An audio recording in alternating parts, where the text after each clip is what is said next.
My name is Andrew J. Bramlett, and this is the first episode in a new video series titled Georgia in Flight, which shares the story's notable Georgia aviators.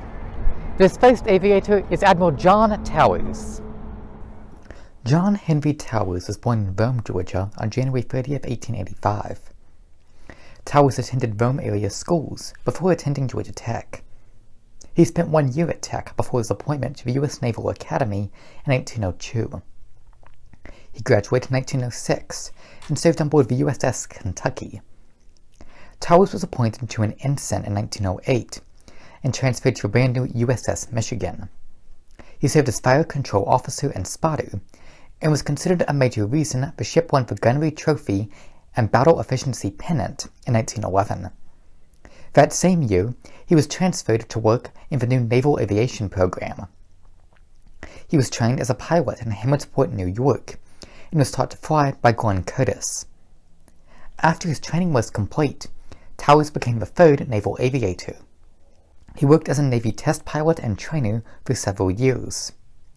On June 20th, 1913, he was training Ensign William Billingsley when the plane struck turbulence over Chesapeake Bay. Both Towers and Billingsley were thrown from the plane, and Billingsley fell to his death.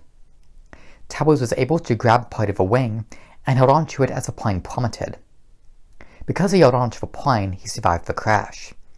After the accident, Towers recommended installing seat belts for pilots. In 1914, Towers served as the first executive officer of the Pensacola Naval Air Station. During this time, Towers and Glenn Curtiss experimented with a seaplane called the America for transatlantic crossings, but the plane was halted due to World War I. After the war, Towers commanded the first transatlantic flight. The story of that flight was covered in another video of mine from my Overlooked History series. In 1926, Towers was placed in command of the USS Langley, the first aircraft carrier. Over the next several years, Towers continued to rise through the Navy's ranks. He participated in the War Games of 1933 and successfully launched a mock attack against Pearl Harbor, which is also covered in a video from my Overlooked History series.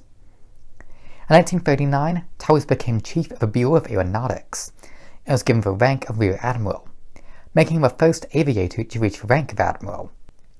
Towers continued to work on improving naval aviation during World War II, and he was present at the Japanese surrender on board the USS Missouri. He was appointed an Admiral in 1945, making him the first Georgian to reach a 4-star rank in the U.S. military. He retired on December 1st, 1947, and he passed away in 1955. John H. Towers had a massive impact on naval aviation and aviation in general.